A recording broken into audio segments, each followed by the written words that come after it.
ഉണ്ണിയേശുവിനെ വരവേൽക്കാൻ മണ്ണും വിണ്ണും ഒരുങ്ങിക്കഴിഞ്ഞിരിക്കുന്നു. ശാന്തിയുടെയും സ്നേഹത്തിൻ്റെയും സമാധാനത്തിൻ്റെയും ദൂതുമായി വീണ്ടും ഒരു ക്രിസ്മസ് കാലം കൂടി. ആഗമന കാലത്തിൻ്റെ സദ്വാർത്തയും സത്കർമ്മങ്ങളും ചേർന്ന് ദൈവം മനുഷ്യനായി അവതരിച്ചു എന്ന നിത്യമായ സത്യത്തെ, നിത്യവിസ്മയത്തെ സ്വീകരിക്കുവാൻ ആത്മാവിൻ്റെ അകതാരിനെ നാം എത്രമാത്രം ഒരുക്കിയിട്ടുണ്ട്. ആധുനികതയുടെ അതിപ്രസരത്തിൽ ദൃശ്യ ശ്രവ്യ മാധ്യമങ്ങൾ നമ്മുടെ ഇന്ദ്രിയങ്ങളെ അടക്കി വാഴുന്ന ഒരു കാലഘട്ടത്തിലാണ് നാം ഇപ്പോൾ ജീവിക്കുന്നത്.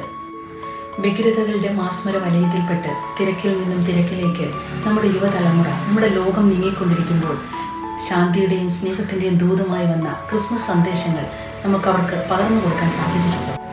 മഞ്ഞുതിരുന്ന നനുത്ത പ്രഭാതത്തിലെ പള്ളിയിലേക്കുള്ള യാത്രകൾ, 25 നോയമ്പ്, സൽപ്രവൃത്തികൾ, സുഹൃതജപം, കൂട്ടായ്മയിൽ പിറവിയെടുക്കുന്ന നക്ഷത്ര വിളക്കുകൾ, ജാതിയുടെയോ മതത്തിൻ്റെയോ വർണ്ണത്തിൻ്റെയോ വർഗത്തിൻ്റെയോ ഭേദമില്ലാതെ ഒരുമിച്ചുള്ള കരോൾ ഗാനങ്ങൾ, കരോൾ ദിനങ്ങൾ, പുത്തനെടുപ്പിൻ്റെ സുഗന്ധത്തോടു കൂടിയുള്ള പാതിരാ കുർബാന, എല്ലാറ്റിനും ഒടുവിൽ ഉണ്ണിയേശു പിറന്നിരിക്കുന്നുവെന്ന് നക്ഷത്ര വിളക്കിന് കീഴെ വൈദികൻ ആഹ്വാനം ചെയ്യുമ്പോൾ ഉണ്ടാകുന്ന ആനന്ദത്തിന് പകരം വയ്ക്കാൻ മറ്റെന്താണ് ഉണ്ടായിരുന്നത്?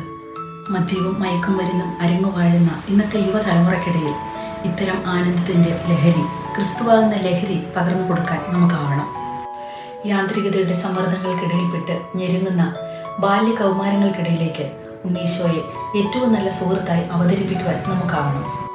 ഇതാ കർത്താവിൻ്റെ ദാസി എന്ന മറിയത്തിൻ്റെ വാക്കുകൾ, ലോകം കണ്ടിട്ടുള്ളതിൽ വെച്ച് ഏറ്റവും വലിയ വിശ്വാസ പ്രഘോഷണം, വിധേയത്വഭാവത്തിൻ്റെ നേർക്കാഴ്ച, ദൈവഹിതത്തിന് വിധേയപ്പെട്ടുകൊണ്ട് ജീവിതത്തിലെ പ്രതിസന്ധികളെ നിസ്സാരമായി കാണുവാൻ മറിയത്തിൻ്റെ മാതൃക നമ്മെ പഠിപ്പിക്കുന്നു.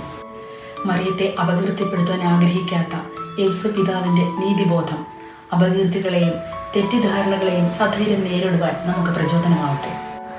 കർത്താവ് അരുളി ചെയ്ത കാര്യങ്ങൾ നിറവേറുമെന്ന് വിശ്വസിച്ചവൾ ഭാഗ്യവതി എന്ന എലിസബത്തിൻ്റെ വാക്കുകൾ ജീവിതാവസാനം വരെ പ്രത്യാശയുടെ കിരണങ്ങളായി നമ്മുടെ കൂടെ ഉണ്ടാകട്ടെ. എൻ്റെ നാഥൻ അറിയാതെ ഒന്നും സംഭവിക്കുന്നില്ല എന്ന ഉറച്ച വിശ്വാസമാവണം ക്രിസ്തീയ ജീവിതത്തിൻ്റെ അടിസ്ഥാനം.